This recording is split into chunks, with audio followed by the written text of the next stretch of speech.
नमस्ते दर्शकबिन। आज हामी तथ्य र तर्कको अर्को श्रृङ्खलामा फेरि पनि आएका छौँ। अनुसन्धानले एउटा जुन सम्भावना हुन्छ त्यसको बारेमा हामीलाई आभास दिन्छ, अनुसन्धानले सम्भावनाको आभास दिन्छ। त्यसरी नै अनुसन्धानले हामीलाई सम्भावना के हुँदैछ, के हुन सक्छ र के सान्दर्भिक हो र के परिकल्पना हो, त्यो सबै कुराको हामीलाई जानकारी दिने गर्दछ। त्यही अनुसन्धान, त्यही परिकल्पना र त्यही सम्भावनाहरूसँग सम्बन्धित यस तथ्य र तर्क कार्यक्रममा फेरि पनि तपाईहरुलाई स्वागत छ।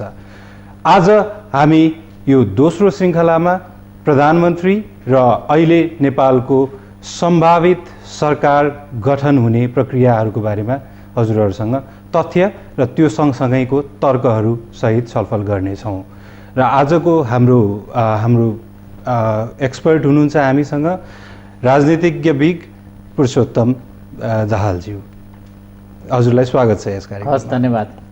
हजुर, दर्शकबिन, आज हामीले नेपालको 75वटै जिल्लामा एन्ड्रोइड एप्लिकेसन मार्फत, जुन रेमो भन्ने हाम्रो पार्टनर अर्गनाइजेसनले बनाएको एन्ड्रोइड एप्लिकेसन मार्फत 75वटै जिल्लामा एभेन्यूज टेलिभिजनको संयन्त्र मार्फत केही प्रश्नहरू सोधेका थियौँ र त्यसको माध्यमबाट हामीले 75वटै जिल्लाबाट उहाँहरूको अभिमत प्राप्त गरेका छौँ र त्योसँग सम्बन्धित रहेर तपाईहरूलाई हामीले उहाँहरूबाट प्राप्त गरेको अभिमत र त्यस सँगसँगै सम्बन्धित तर्कहरू प्रस्तुत गर्नेछौँ।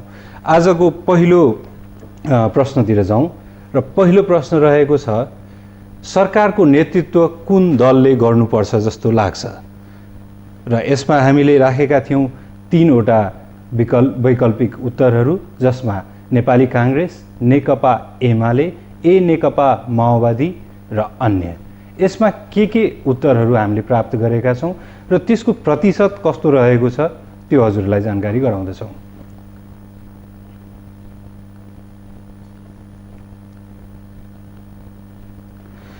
हामीले प्राप्त गरेको उत्तरमा नेपाली काङ्ग्रेसको पक्षमा 64% समर्थन रहेको देखिन्छ। लगभग 64% उत्तरदाताहरूले नेपाली काङ्ग्रेसको नेतृत्वमा सरकार बन्नुपर्छ, 19%ले नेकपा एमालेको नेतृत्वमा सरकार बन्नुपर्छ र 6%ले नेकपा माओवादीको नेतृत्वमा सरकार बन्नुपर्छ। त्यस्तै अन्यमा 11%को उहाँहरूको आकलन वा उहाँहरूको विश्वास रहेको छ।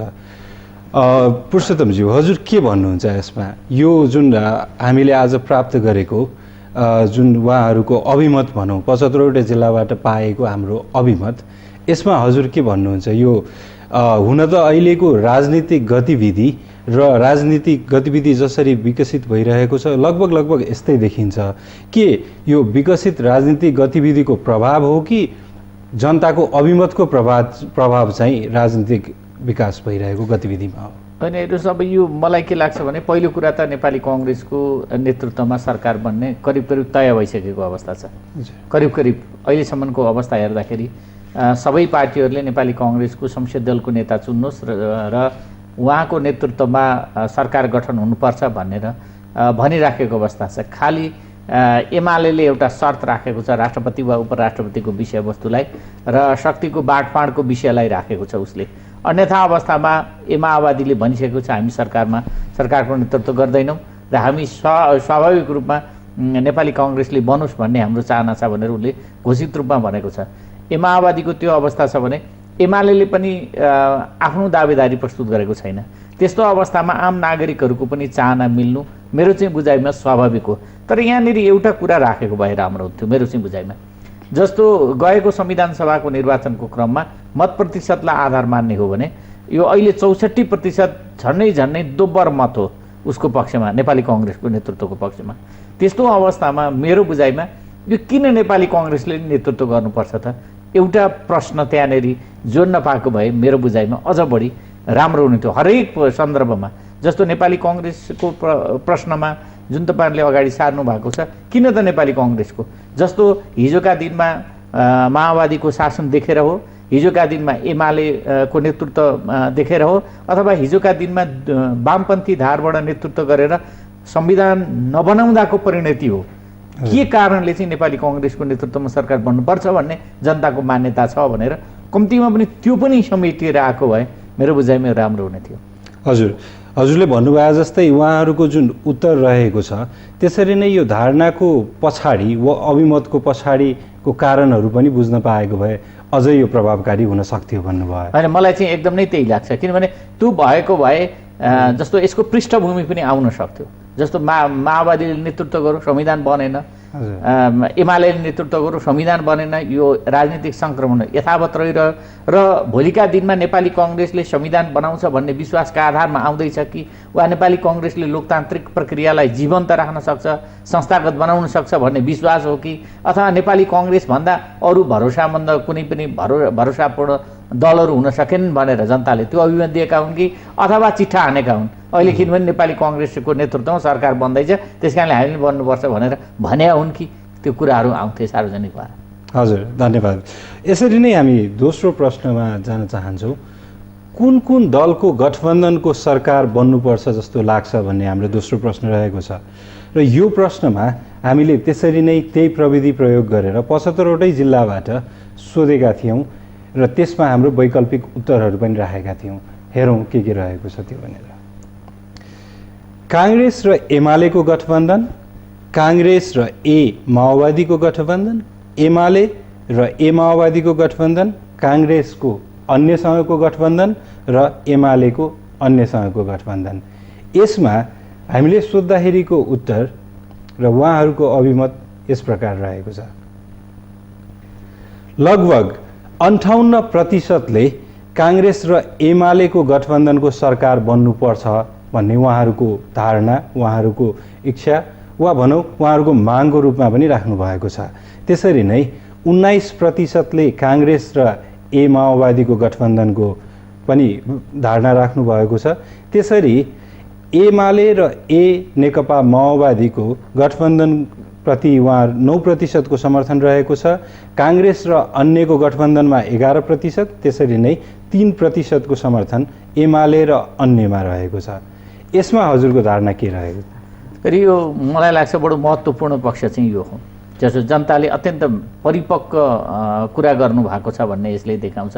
58% नेपाली जनता जोसँग तपाईँहरूले सर्वे मतलब यो प्रश्नहरू राख्नुभयो उहाँहरूले अत्यन्त आशलाग्दो गरी र भोलि लोकतन्त्रलाई जीवन्त राख्नको निम्ति कम्तीमा पनि नेपाली कङ्ग्रेस र नेकपा एमाले मिल्नुपर्छ भन्ने मान्यता राखेको देखिन्छ। किनभने दुईटैलाई मैले एकचोटि तपाईँहरूकै यो कार्यक्रममा संविधान सभाको निर्वाचनको क्रममा एउटा शब्द प्रयोग गरेका थिएँ र आज पनि म त्यो प्रयोग गर्न चाहन्छु।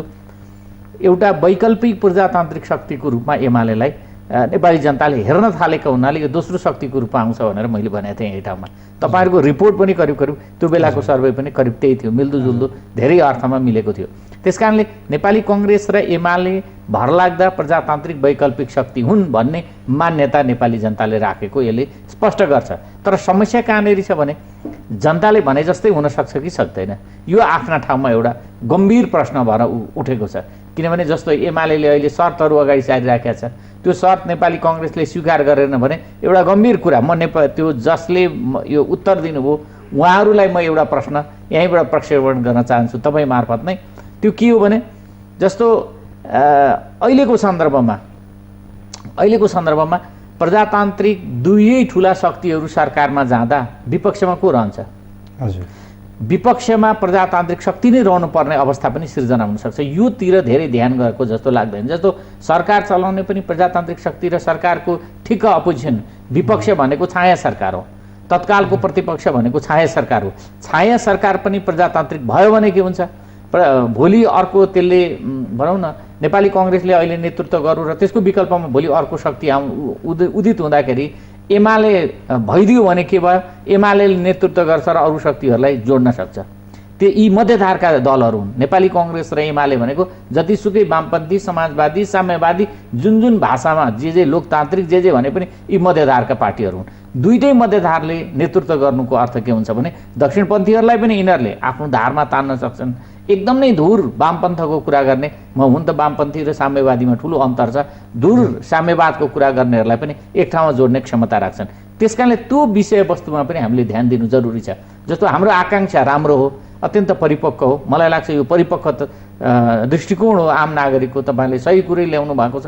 तर कहाँनिर समस्या हुनसक्छ भने प्रजातान्त्रिक सरकारमा बस्ने प्रजातान्त्रिक पार्टी र प्रतिपक्षमा पनि प्रजातान्त्रिक पार्टी भइदियो भनेदेखि प्रजातन्त्रलाई संस्थागत गर्न सजिलो पुग्छ।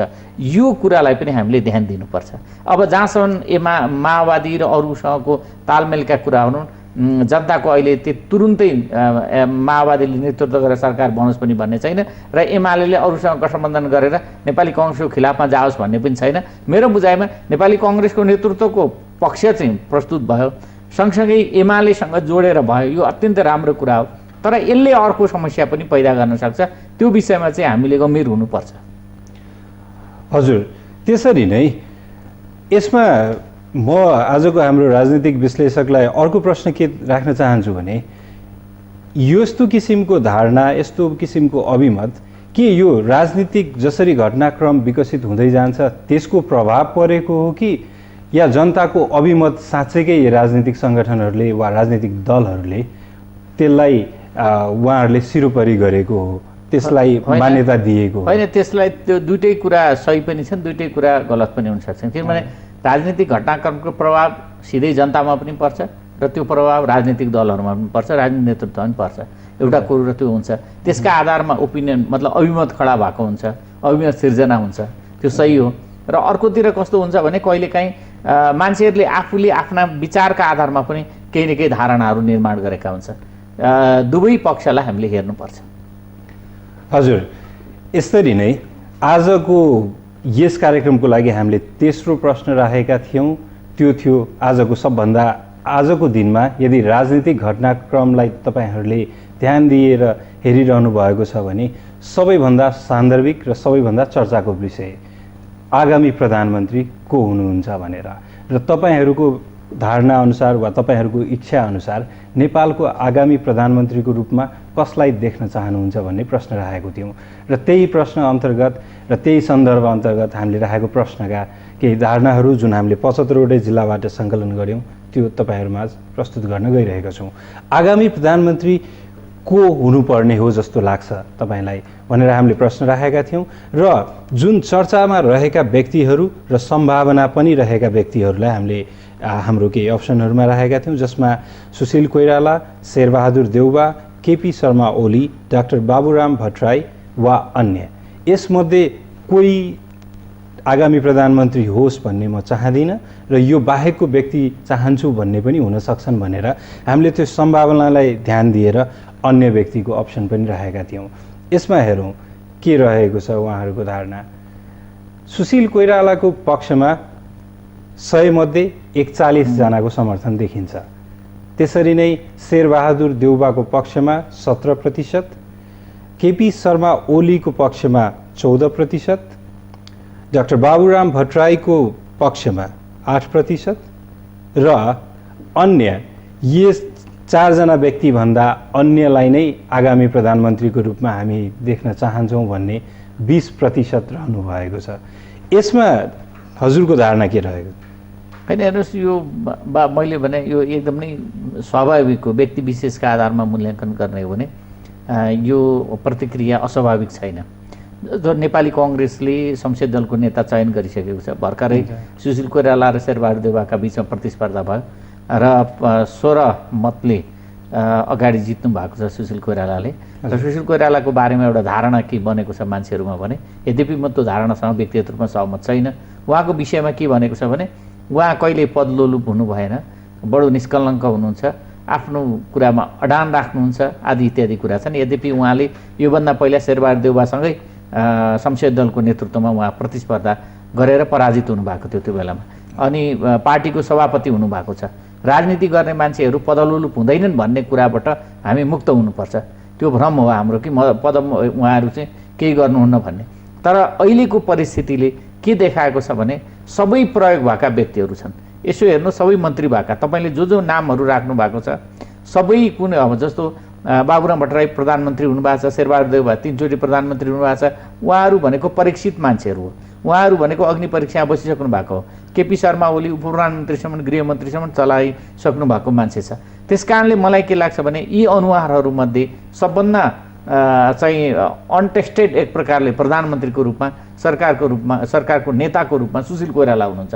त्यस कारणले जनताले उहाँलाई सम्भावना, उहाँको अनुहारमा सम्भावना खोज्न थाले। अब एउटा कुरा कस्तो हुन्छ भने तपाईँको कुनै चिज रहस्यमा रह्यो भने त्यो रहस्यका प्रतिको ज्यादा उत्सुकता रहन्छ। अहिले सुशील कोइराला नेपालको राजनीतिमा खास गरेर सत्ता शक्ति प्रयोगको राजनीतिको सन्दर्भमा एक प्रकारको रहस्य हुनुहुन्छ। त्यस कारणले मान्छेहरूमा के विश्वास हुन्छ भने उहाँबाट केही हुन्छ कि, किनभने बाबुरामजी जाँदा केही भएन, शेरबहादुरजीले हिजो चलाएकै हो, केपी शर्मा ओली पहिलो कुरा त शारीरिक रूपले पनि अलिकति उहाँको हामी स्वास्थ्य लाभको कामना गर्छौँ तर अस्वस्थ हुनुहुन्छ, एउटा दृष्टिकोण बनेको छ नि त मान्छेहरूलाई। त्यो त अस्ति वामदेव गौतमले पनि भन्नुभयो केपीजीको बारेमा। र अरूको विषयमा पनि जस्तो अन्यमा सायद माधव नेपाल आउनु होला, अन्यमा झलनाजी आउनु होला, अन्यमा कमल थापा आउनु होला, अन्यमा चाहिँ चित्रबहादुर केसी आउनु होला, या नारायण बिजुक्सी आउनु होला, सिपी मैनाली आउनु होला, अन्य त थुप्रै हुनुहुन्छ। अनि मन्त ठाकुर आइपुग्नु होला, अरू कोही आउनु होला, विजय कछादार आउनु होला, धेरै आउनु होला।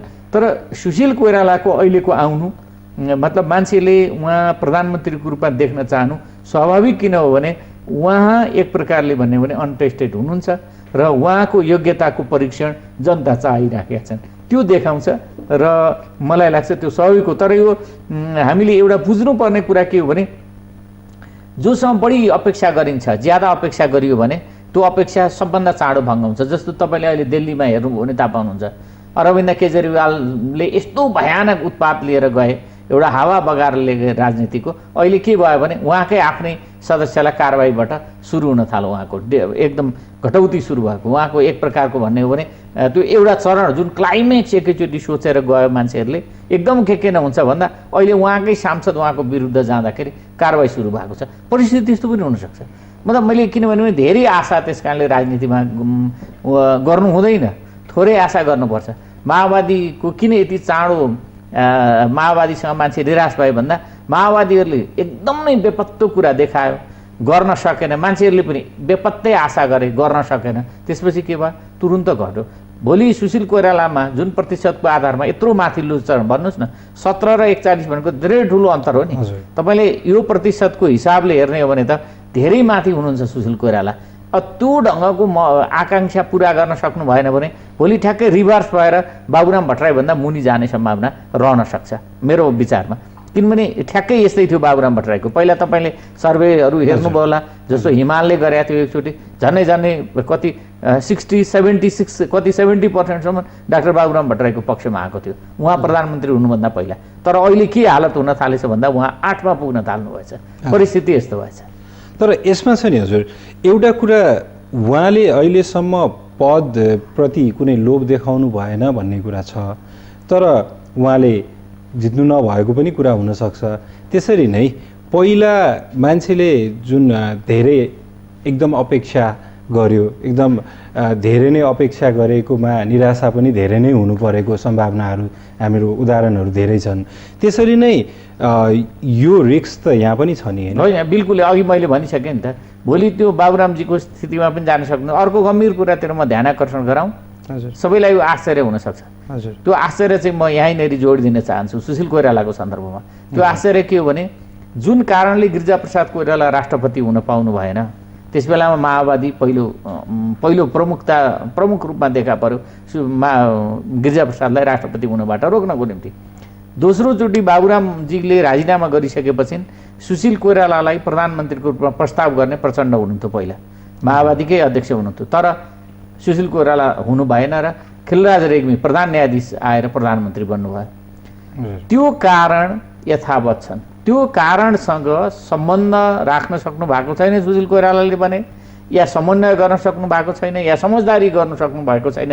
ती कारणहरूसँग छैन भने अहिले एमाले आफ्नो शर्तमा कुनै पनि हालतमा सम्झौता गर्दैन। त्यस्तो अवस्थामा सुशील कोइराला प्रधानमन्त्री नबन्ने सम्भावना पनि रहन्छ। मैले भने यदि एमाले आफ्नो शर्तलाई छाडेन भने सुशील कोइराला प्रधानमन्त्री नबन्ने सम्भावना छ, र बन्नुभयो भने पनि धेरै दिन चाहिँ अगाडि बढ्ने सम्भावना छैन, न्यून हुन्छ त्यो बेलामा।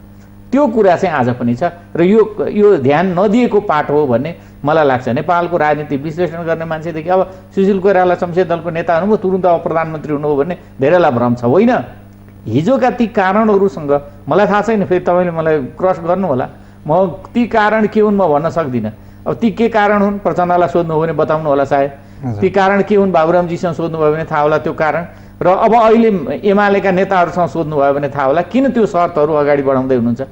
स्वाभाविक प्रक्रियामा किन जान दिइरहनु भएको छैन, सरकार गठनको प्रक्रियालाई किन उहाँहरू सत्ता र शक्ति बाँडफाँडको कुरा अगाडि बढाएर त्यसमा धराप थाप्ने काम गर्दै हुनुहुन्छ, त्यो चाहिँ उहाँहरूसँग सोध्नु होला।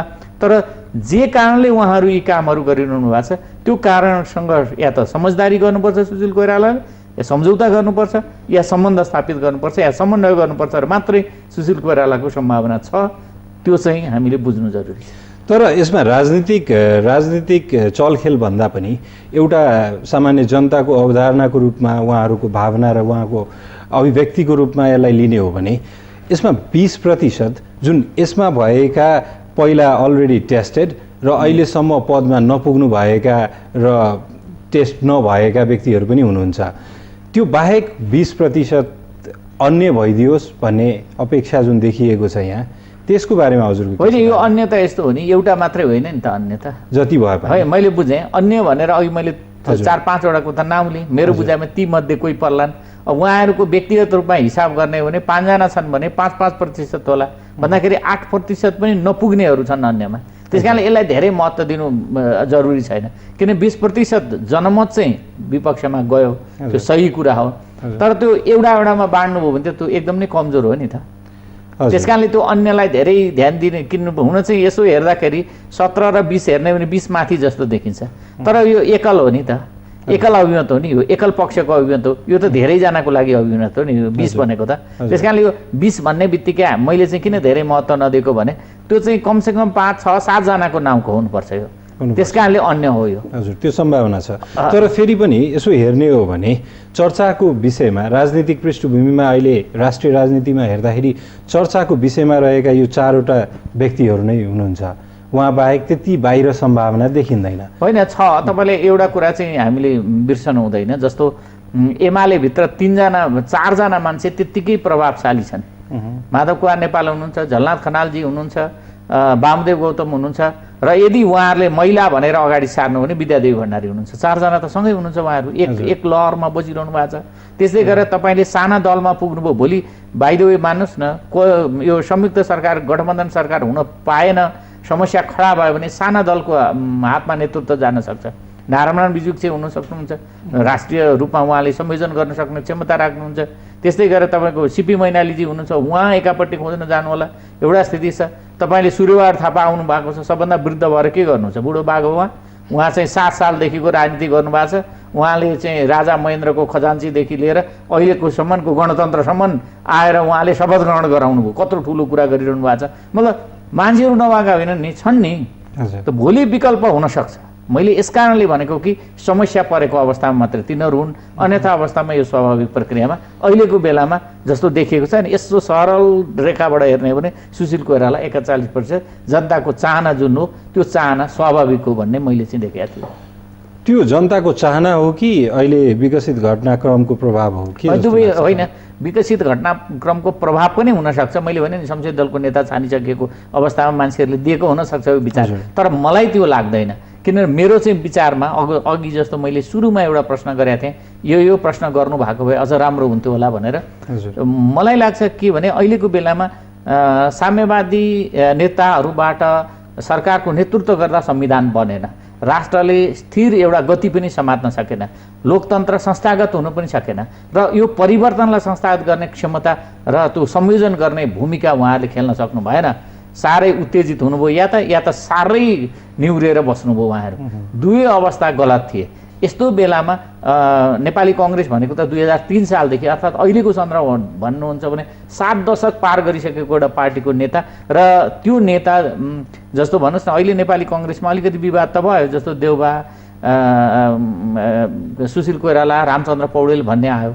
र यदि काङ्ग्रेसको मात्रै शक्तिको सन्तुलनलाई हेर्नुहुन्छ भने, यी सबै छोडेर हेर्नुहुन्छ भने शेरबहादुर देउवा सबभन्दा बलिया देखिए नेपाली कङ्ग्रेसको स्थितिले हेर्दा, किनभने दुईटा नेताहरू प्लस अरू छोटे बडे नेताहरू जोड्दाखेरि सुशील कोइराला चाहिँ 105 कति पुग्नुभयो उहाँ चाहिँ पुग्नुभयो भने 89 त एक्लै रहेछन् शेरबहादुर देउवा। त्यो अवस्थामा उहाँको साथमा खालि विमला दिदी एउटा सबल मान्छे बस्नु भएको थियो, होइन भने बाँकी सबै चर्चित नेताहरूमध्ये सबै सुशील कोइरालासँग हुनुहुन्थ्यो भन्दाखेरि त्यहाँभित्रको स्थिति हेर्दा। तर मेरो बुझाइमा के हो भने अहिलेको अवस्थामा अहिलेको राजनीतिको सन्दर्भमा चाहिँ सुशील कोइराला एउटा स्वाभाविक ढङ्गले अगाडि देखिनुहुन्छ र यसलाई प्रभावभित्र परेको भनेर मानिरहनु पर्दैन। अहिले राष्ट्रिय राजनीतिमा चर्चाको विषय यो नै धेरै रहिरहेको हुनाले हामी यसमा नै अझै केही समय छलफल गर्न चाहन्छौँ। मेरो आजको राजनीतिक विश्लेषकलाई अर्को प्रश्न के रहेको छ भने यो 20%मा फेरि पनि म चर्चा गर्न चाहन्छु। यो 20% यो हुनसक्छ कि हाम्रो 75वटा जिल्ला जहाँबाट हामीले उहाँहरूको अभिमत सङ्कलन गऱ्यौँ रेमो फ्याक्ट रिसर्च र एभेन्यूज टेलिभिजनको पार्टनरसिपमा यो पोलबाट, यसमा अभिमतमा हुनसक्छ उहाँहरूले 20%ले आउने अर्को पुस्तातिर पनि अङ्कित गर्न खोज्नु भएको हो कि अब यो पहिला टेस्टेड र धेरै नै उमेर भइसकेकाहरूलाई छोडौँ र 20%ले अर्को पुस्ता चाहनु भएको पनि त हुनसक्छ। होइन, धेरै कुरा हुनसक्छ। जस्तो तपाईँले के छ भन्नुहुन्छ भने यो 20% भित्र को हुन सक्छन् अनुमान गरौँ न। राष्ट्रिय प्रजातन्त्र पार्टी 24 सिटमा आइरहेछ, त्यसका मान्छे पनि हुन सक्छन्। अर्थात् अहिलेको बेलामा चाहिँ धर्मको कुरा, सङ्घीयता हुनुहुँदैन भन्ने कुरा, के धर्मनिरपेक्षता हुनुहुँदैन, सङ्घीयता हुनुहुँदैन भन्ने कुरा पनि यसमा अटाएको हुनसक्छ। यसमा एकल जातीय पहिचानको कुरा पनि अटाएको हुनसक्छ। किनकि त्यो सम्भावना रह्यो नि, तपाईँले स्पष्ट नभएपछि त्यहाँ त अनेक सम्भावना। अनि नयाँ पुस्ता खोजेको पनि हुनसक्छ, तपाईँले भन्नुभयो जस्तो त्यो स्वाभाविक पनि हुनसक्छ। नयाँ पुस्ता भनेको नेपाली कङ्ग्रेसमा यी बुढाहरू कोही काम लाग्दैन भन्ने पनि हुनसक्छ, एमालेका पनि यी बुढाहरूलाई हटाएर नयाँ जेनेरेसन ल्याउँ भन्ने पनि हुनसक्छ। नहुन सक्ने भन्ने कुरा त केही भएन। त्यस कारणले त्यो तल तपाईँले भन्नुभयो भने एकदमै तराईबाट आउनुपर्छ, तराई केन्द्रीय दलहरूबाट भन्ने पनि हुनसक्छ। अथवा साना दलहरूलाई यो पटक अब ठुला दलहरूले हिजो शासन गरे सकेनन्, त्यस कारणले साना दलहरूलाई दिनुपर्छ भन्ने पनि हुनसक्छ। यो त सबै सम्भावना भयो नि। यदि यसलाई सुनिश्चित गर्नुभएको भए अन्यको ठाउँमा अन्यको हुनसक्छ, झलनाथ खनाल अन्यको हुनसक्छ, वामदेव गौतम अन्यको हुनसक्छ, माधव क्याटेगोरिकल्ली आउनु भएको भए अन्य स्पष्ट हुन्थ्यो। तर यसबाट स्पष्ट हुँदैन। हजुर, यस्तो किसिमको जुन बेला राजनीतिक चर्चाको विषय भइरहेको हुन्छ, हामी कहाँ प्रधानमन्त्रीको पद जस्तै सभामुख र संविधान सभा सभासद सबै चर्चाको विषयमा भइरहेको बेलामा यस्तो किसिमको धारणाहरू हामीले 75वटा जिल्लाबाट सङ्कलन गरेर यसरी राष्ट्रिय मिडियामा ल्याउँदाखेरि कस्तो किसिमको प्रभाव पर्छ जस्तो लाग्छ? होइन, यो त एउटा राम्रो ट्रेन्ड हो। तपाईँहरूले अस्ति पनि गरेको जस्तो यो संविधान सभाको निर्वाचनको क्रममा यहाँहरूले गर्नुभएको थियो, धेरै हदसम्म त्यो सही थियो, सहीको निकट थियो। कम्तीमा पनि सबै सही हुनुपर्छ भन्ने छैन। हेर्नुहोस्, तपाईँका अनुमानहरू हामीले गर्ने अनुमानहरू हामी पनि गरिरहन्छौँ नि त, यसै गरिराखेका हुन्छौँ। हामी घरमा बसेर खेलाएर बसिरहेका हुन्छौँ, टेबलमा हामी वर्क गरिरहेका हुन्छौँ, हामी आफ्नै कुनै मत सर्वेक्षण नगरिकन। तर तपाईँहरूले वैज्ञानिक ढङ्गले जुन शैलीमा लिएर आउनु भएको छ यो सबै सही हुन्छ भनेर दाबी नगर्नुहोस्। के हुनसक्छ भने एउटा असल ट्रेन्ड हो, यसले भोलिदेखि मान्छेहरूले सही कुरा बोल्न सिक्छन्। तपाईँले सही कुरा बोल्दाखेरि अप्ठ्यारो हुँदो रहेछ है, एउटा प्रतिशतको आधारमा हामी त्यो बिन्दुमा पर्ने रहेछौँ भनेर मान्छेले आफ्नो कुरा बताउन सक्छन् र अनुमान गर्न सकिन्छ। तपाईँ एउटा ठाउँमा जानुभयो भने 10वटा बुथ हेर्नुभयो भने त्यहाँबाट निस्कने मान्छेहरूले मेरो यो पक्ष हो भनेर प्रस्तुत गर्ने बित्तिकै त करिब परिणाम थाहा भइहाल्छ नि। सजिलो तरिका त्यो न हो। त्यस कारणले मेरो बुझाइमा यसरी ल्याउनु भयो, तपाईँले यो चर्चामा ल्याउनुपर्छ। यसले दुईवटा काम गर्छ। एउटा कुरा त राजनीतिक नेतृत्व गर्न सक्ने क्षमता भएको मान्छे को हुनसक्छ, जनताले के चाहेको, जनताले कसलाई चाहेछ त्यो थाहा हुन्छ। दोस्रो कुरा, राजनीतिक घटनाक्रमलाई कसले नेतृत्व गर्न सक्छ, कुन रूपमा गर्नुपर्ने हो, दोस्रो कुरा त्यो आउँछ। तेस्रो कुरा, खुदै जनताको अपेक्षा के छ त्यो कुरा आउन सक्छ। यस कारणले मलाई लाग्छ यसको प्रभाव त निश्चित रूपमा पर्छ र पर्नुपर्छ भन्ने मलाई लाग्छ। किन संसारमा चलिरहेको छ। तपाईँले त्यहाँ इन्डियामा सर्वेहरू हामी देख्छौँ, तपाईँ अमेरिकन राष्ट्रपतिको विषयमा गर्दा सर्वेहरू आइरहेका हुन्छन्। हामीले पर्याप्त मात्रामा जब इलेक्सनहरू हुन्छन् त्यस्तो बेलामा अथवा सरकार बनाउनु पर्ने विषयमा कसका पक्षमा अहिले हेर्नुहोस् न इन्डियामा चर्चित ढङ्गले उठिरहेको छ। को हुने त अबको प्रधानमन्त्री, यो यो यो यसरी बहस गरिरहेछ। अझै 3 महिना कति चुनावको लागि छ भन्दाखेरि यो त स्वाभाविक हो। फेरि यो स्वतन्त्र माध्यम जब सुरु हुन्छ नि, सञ्चार माध्यम, यस्ता विषयवस्तुहरूले अत्यन्तै ठाउँ पाउँछन् र यो मलाई लाग्छ आम दर्शकको लागि पनि यो खुराक मात्रै हुँदैन, उसलाई मनोरञ्जन, खुराक, ज्ञान, सूचना सबै प्राप्त हुन्छ त्यसबाट। हजुरको उपस्थितिको लागि धन्यवाद। आज हामी तथ्य र तर्कको दोस्रो श्रृङ्खलामा नेपालको आगामी प्रधानमन्त्री, सरकार गठनको लागि राजनीतिक सङ्गठनहरूको गठबन्धन र त्यसरी नै कुन राजनीतिक दलले सरकारको नेतृत्व गर्नुपर्छ भन्ने विषयमा 75वटा जिल्लाबाट फ्याक्ट्स, रिसर्च एन्ड एनालाइटिक्सको कोअर्डिनेसन, रेमोको सफ्टवेयर र एभेन्युज टेलिभिजनको पार्टनरसिपमा एभेन्युज टेलिभिजनको 75वटा जिल्लाको संयन्त्र मार्फतबाट हामीले सबैजनाको धारणा सङ्कलन गऱ्यौँ र तपाईँहरूमाझ प्रस्तुत गऱ्यौँ। यसरी नै आगामी दिनमा तपाईँहरूमाझ हामी यस्तै विभिन्न किसिमको धारणा, अभिव्यक्ति र विषयहरूमा, सान्दर्भिक विषयहरूमा, सामाजिक, राजनीतिक र आर्थिक राष्ट्रिय मुद्दाहरूमा राष्ट्रिय जनताहरूको 75 जिल्लामा धारणा के रहेको छ भन्ने कुरा प्रस्तुत गर्नेछौँ। तपाईँहरूले आज हामीलाई साथ दिनुभएकोमा धन्यवाद। खबरभित्रको खबरको लागि एभेन्युज टेलिभिजन हेर्दै गर्नुहोला। धन्यवाद। शुभरात्रि।